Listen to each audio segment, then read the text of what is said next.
today, and it is called Judging Ruth.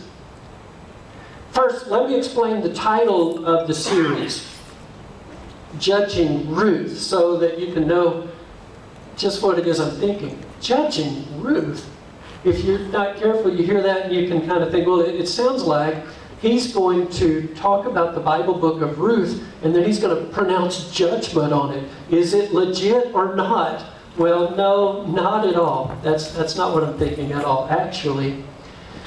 And I want you to do this with me. But over the next 4 weeks, over the next 4 Sundays, we're comparing the last 5 chapters of the book of Judges with the book of Ruth. Ruth comes right behind Judges in the Bible.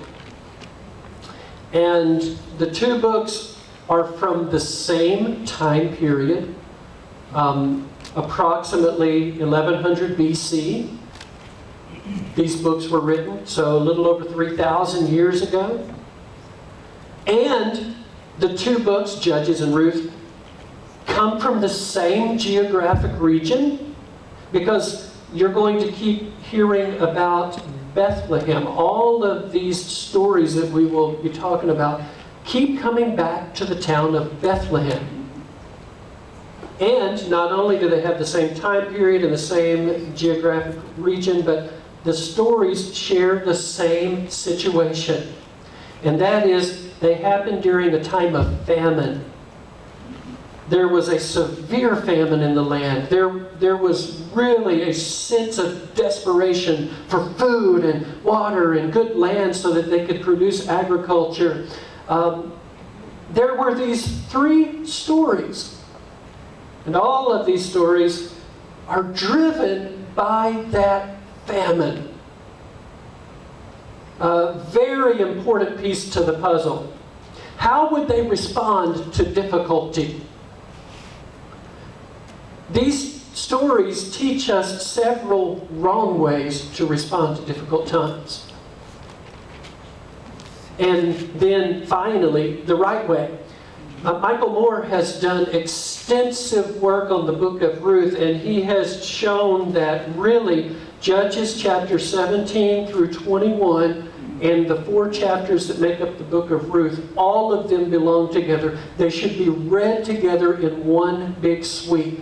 And so that's what we're going to be doing over these 4 weeks. And so when I say Judging Ruth, all I'm really doing is mixing those 2 books together.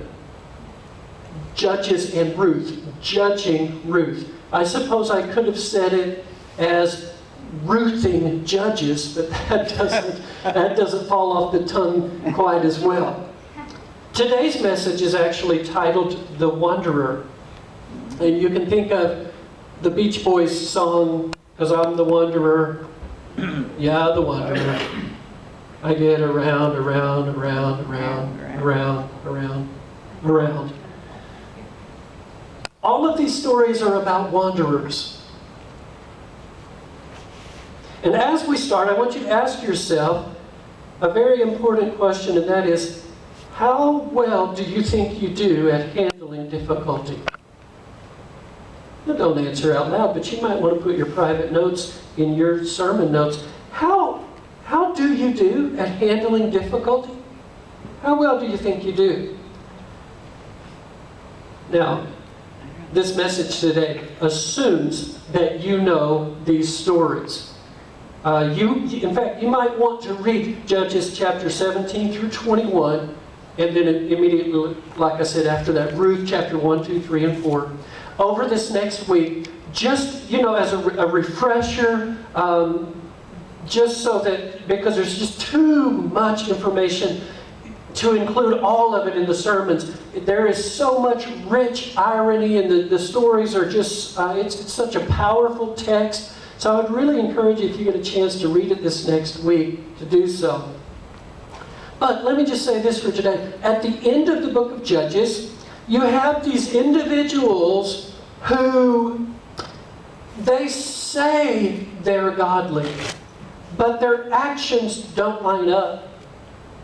They mixed God with the pagan culture around them. And just sort of, it all gets mixed together.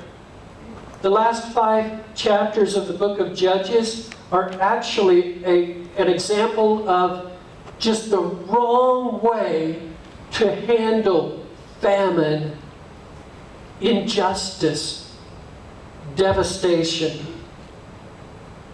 desperation.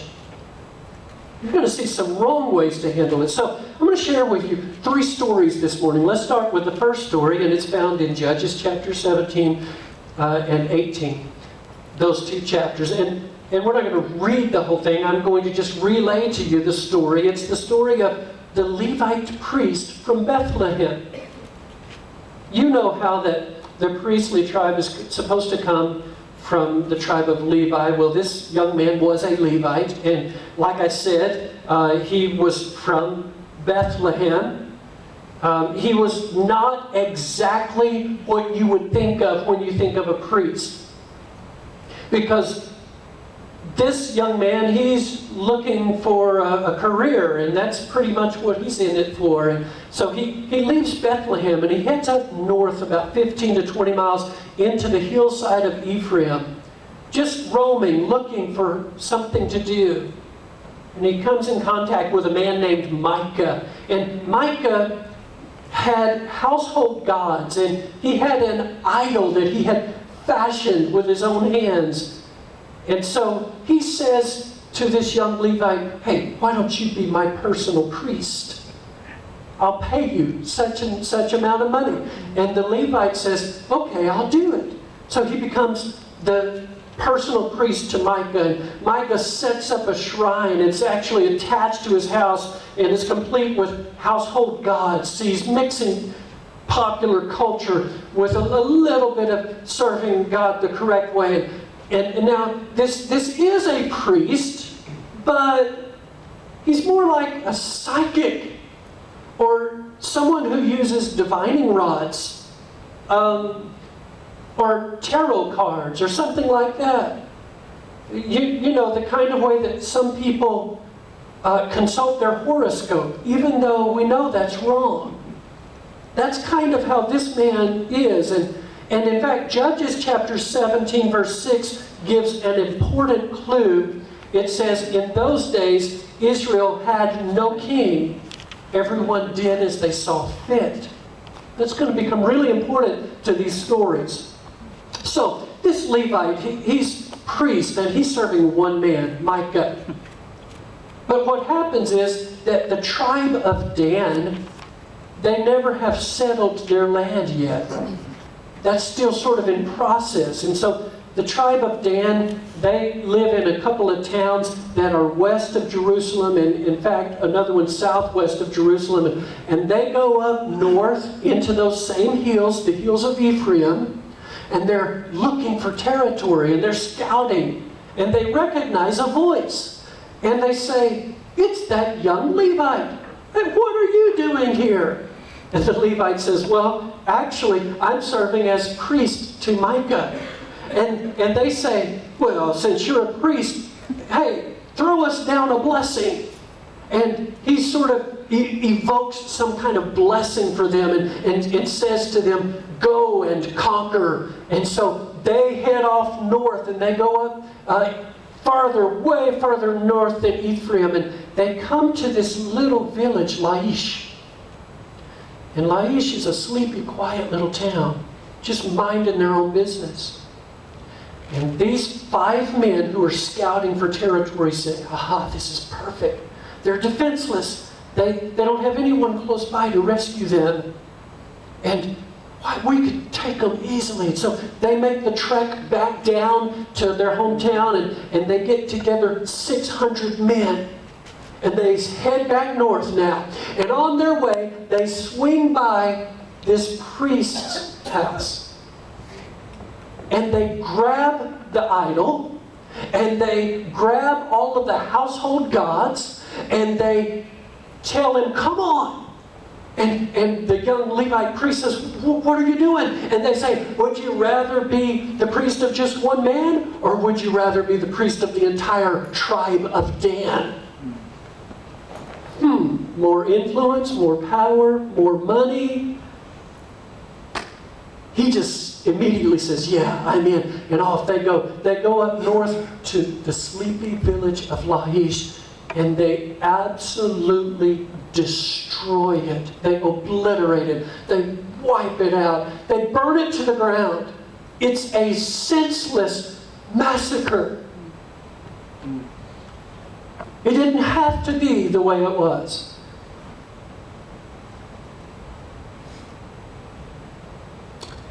And we're told again in the story, the reason for all of this was Judges 18 verse 1. In those days, Israel had no king.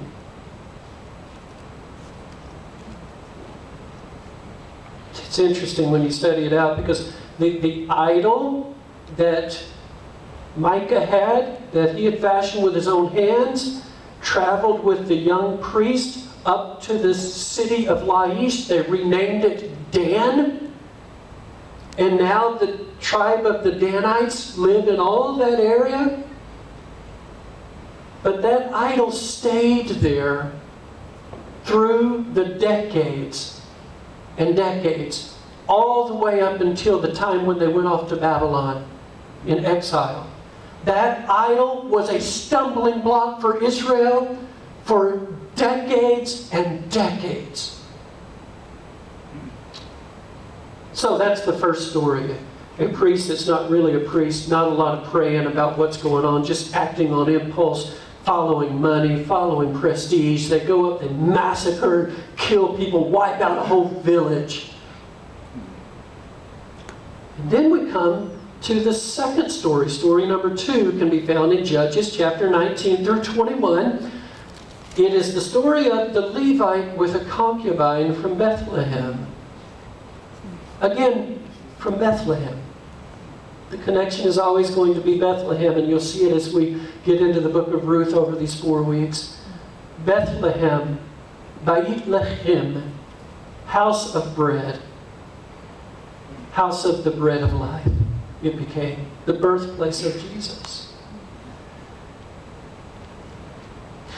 So there is this other Levite with a concubine. She comes from Bethlehem. And the story starts by reminding us yet again, the reason all of this happened was Judges 19:1. In those days, Israel had no king. The writer of Judges is really trying to get this point across. So we are led to believe if they just had a king to enforce the law, these kinds of things wouldn't happen. There was no monarchy. These were the days of circuit judges who just worked the territories and would from time to time execute justice, but they didn't have jurisdiction over the entire nation.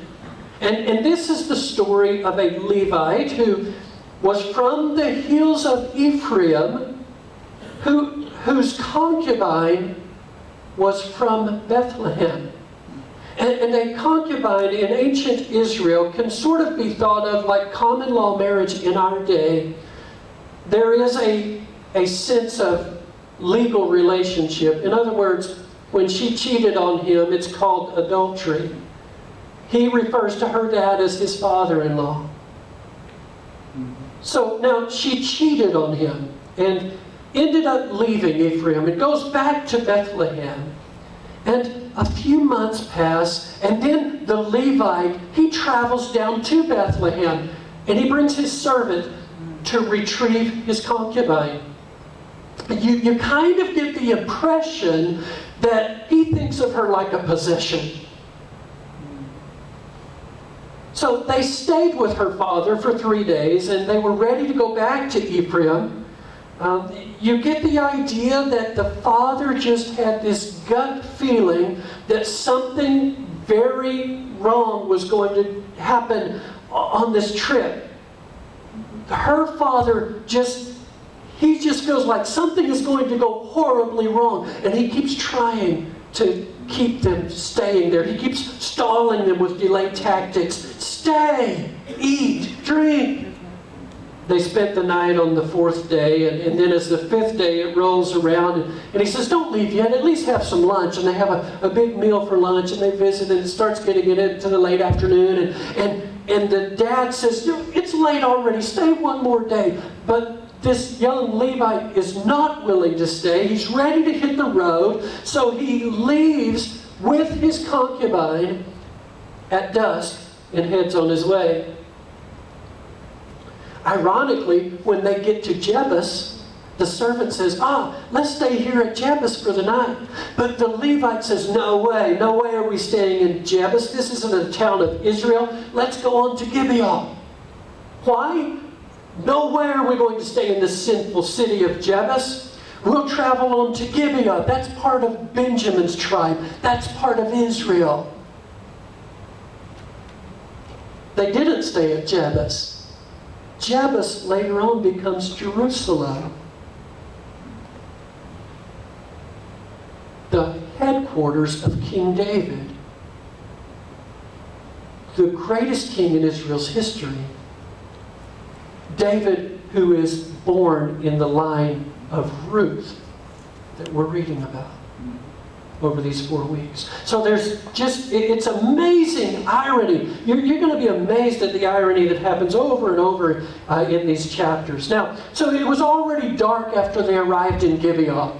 And as was the custom, they go and sit in the town square, just hoping that someone will say, come on into our house and sleep for the night.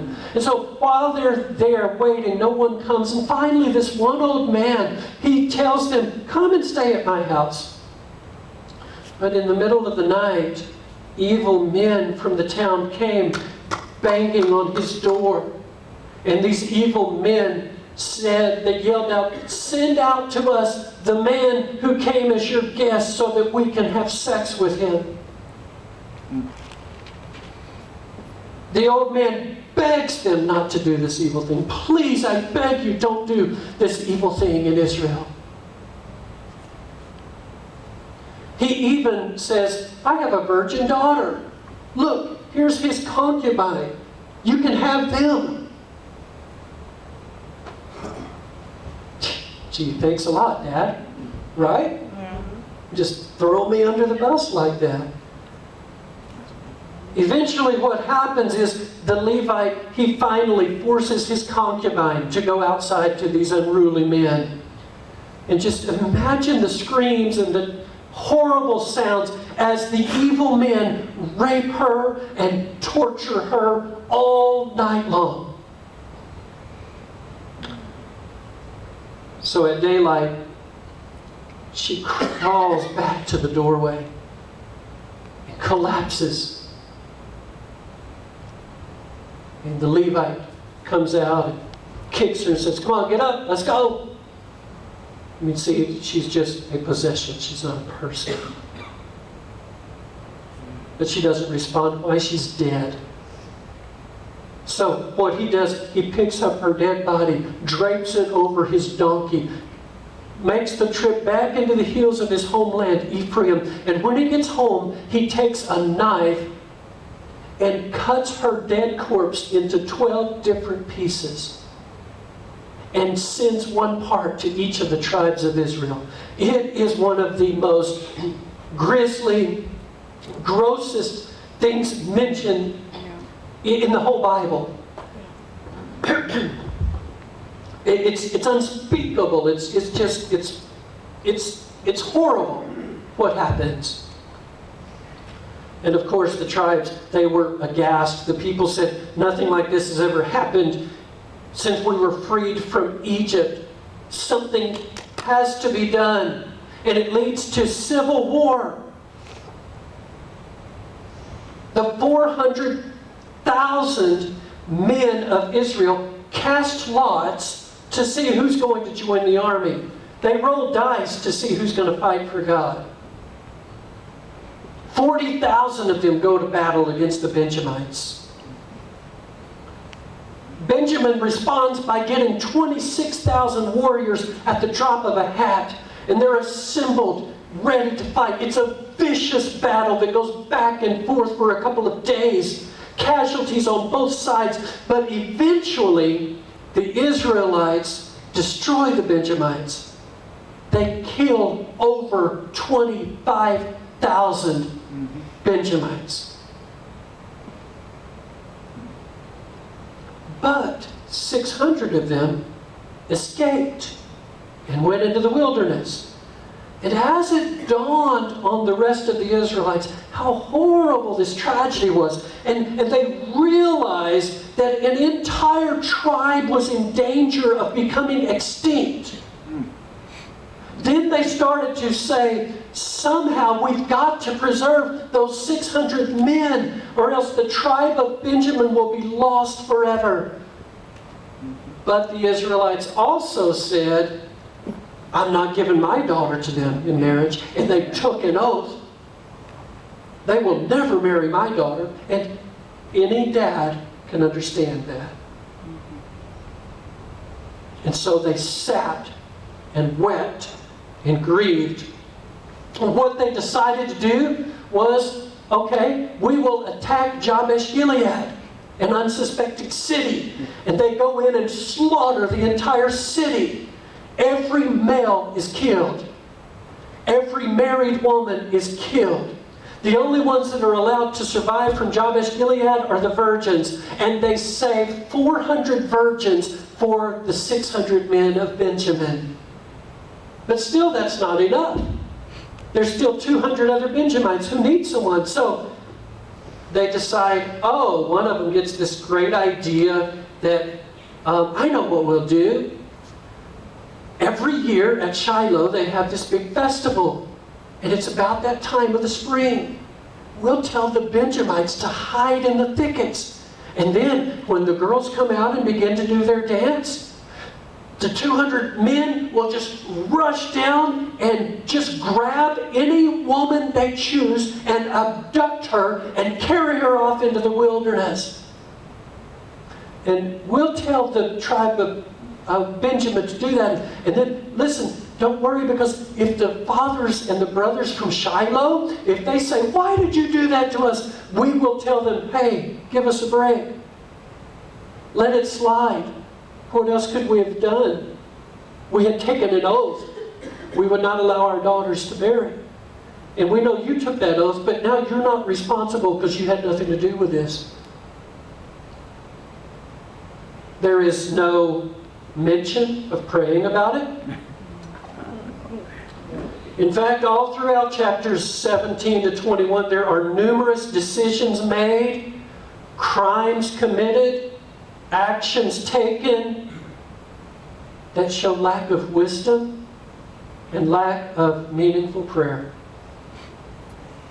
And the book of Judges closes with this stark reminder. In those days, Israel had no king.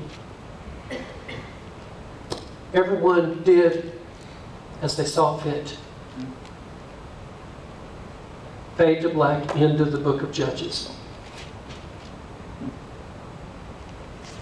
That's two very horrible stories. Let me tell you story number 3. It can be found in Ruth chapter 1 through 4. It's the story of the foreign woman who comes to Bethlehem. In Ruth, we have the right way. And it may be a different book of the Bible, but it is written at the same time period, in the same geographic region, about the same kinds of people. It's in the time of famine in Bethlehem, involving the same caliber of people as the other stories. They are connected. Ruth, the book, is a story of a foreigner. Her name is Ruth. She's Naomi's daughter-in-law, who becomes very important in the history of Israel. Now, for these remaining moments today, and for the next 3 Sundays, I'm going to be telling story number 3. Keep stories number 1 and 2 in mind, because I'll refer back to them throughout this series, because they are interconnected as we are judging Ruth. with the other two stories as a backdrop, the wrong way to handle difficulty, now we have the right way. Read with me the first 5 verses of Ruth chapter 1. It says, in the days when the judges ruled, see, it's in the time of the judges, there was a famine in the land. There's the famine.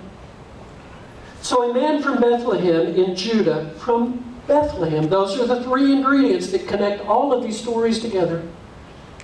So a man from Bethlehem in Judah, together with his wife and 2 sons, went to live for a while in the country of Moab.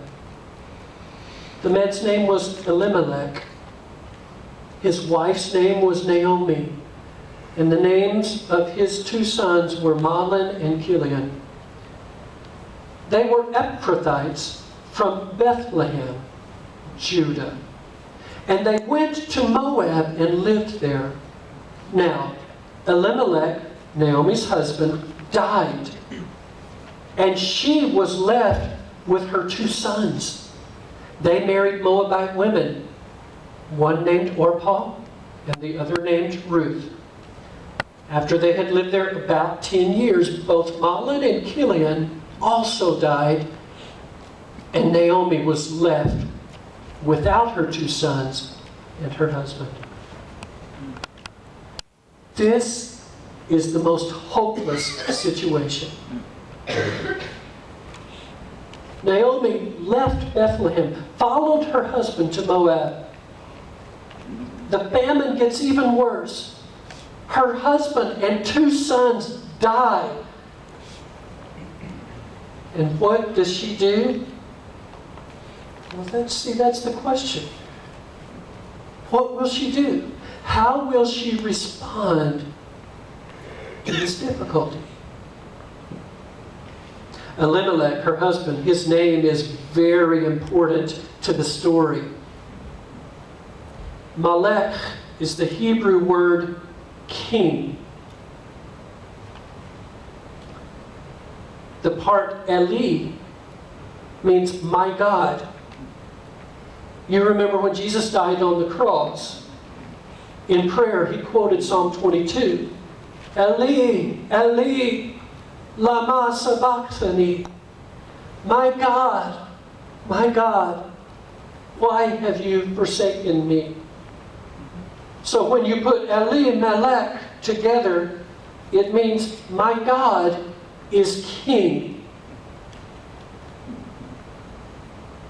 Remember, in the first 2 stories, we were told over and over again, in those days Israel had no king. Everyone did what was right in his own eyes. But there was someone in that time period who said, my God is my king.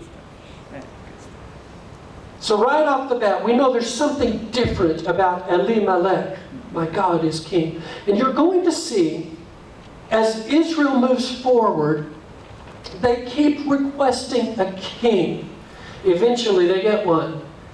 But the prophet Samuel was very grieved about it, and he warned them over and over not to get a king, to try to be like the nations around them. When it happened, Samuel actually wept and prayed. But God said to him, listen to all the people, what they're saying to you, for it is not you they have rejected, but they have rejected me as their king. 1 Samuel 8:7. God said to Samuel, they are rejecting me as king. And yet up front, right at the beginning of this story of Ruth, the name Elimelech, my God is king. So Elimelech, my God is king, out of Bethlehem, house of bread, went up out of Bethlehem around the Dead Sea and traveled down to Moab to try to survive. It's a famine. He's just trying to take care of his family. It's a severe famine and everyone is desperate. But what I want you to notice this morning is that all of these stories are about wanderers. Hebrews are wandering people. In fact, the word Hebrew itself probably means wanderer. It all begins when Abraham leaves Ur of the Chaldeans to go to a land that he doesn't know. It reaches the climax when Moses leads the children of Israel out of the bondage of Egypt into the promised land. It continues when David is continually running from Saul. The Hebrews are wanderers. And for Christians, wandering represents something important because you see, we are wanderers too. In the New Testament letter to the Hebrews, the letter to the wanderers, Hebrews 13:11 says, we are strangers in exile here upon the earth. Let's look just briefly at each of these wanderers. Wanderer number one, the Levitical priest. He sets out to wander to whatever place he might find to make his way. Nowhere does he pray or inquire of God. He takes off on his trip. Never does it mention that he found his way home. Wanderer number two sets out to follow her husband to a new land, to start a new life. They're going to go live in the hills and live off the land. And they wandered, chasing adventure. It didn't work out. The husband ignored sound advice. He shows risky behavior. He doesn't love his concubine. She never makes it home. But wanderer number three, Elimelech, sets out to save his family from famine. He goes to Moab. He doesn't make it home either. He dies because of the famine. But his wife, Naomi, and his daughter-in-law, Ruth, will not give up. They make it home. They are restored. And because of their faith, it preserves Elimelech's line, and his name continues to future generations. It's all because Naomi decided to return to Judah, to set out on the road that would take them back to Judah. There is this theme of returning in the book of Ruth. It happens in chapter 1, verse 10, and it is worded with different words. It might say return or take back or going back. Chapter 1, verse 10, verse 11, verse 12, verse 15, verse 16, the theme of returning. It happens again in chapter 2, verse 6. We'll look at that next week. And then at the end of the book, there is a powerful statement about returning. How well do you handle adversity? Keep returning. That's the key. Keep returning. I want to ask the worship team to come. If you guys would, and just play that last song one more time. Ashley, prepare to sing that.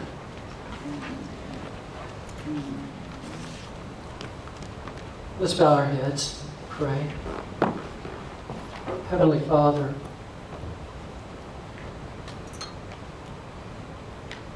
just have this overwhelming sense that today is a very special day for many of us. A day to return to our commitment with you. I'm sure that if we were to go all around this room and talk to different individuals, I believe that we would have so many different stages and levels that we're each at, because we are unique individuals. We're walking at our pace, and you're leading us by your Holy Spirit. It seems that some of us might be further down the road than others. Some of us have just recently gotten on the on-ramp to the highway to holiness. Some of us have been traveling for many years. So it's going to be different for each one of us, I know. But I'm confident of this, that all of us, in one sense, can return to you. Some way, somehow, today we're returning.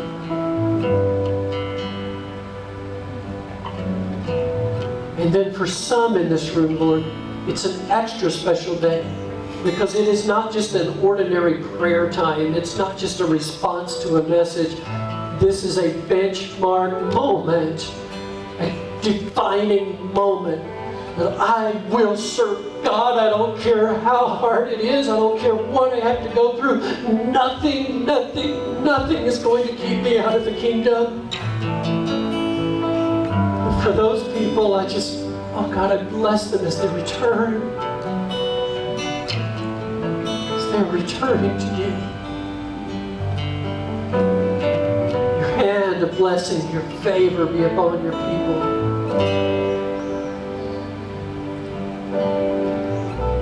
I want to ask everyone to stand to your feet. I want to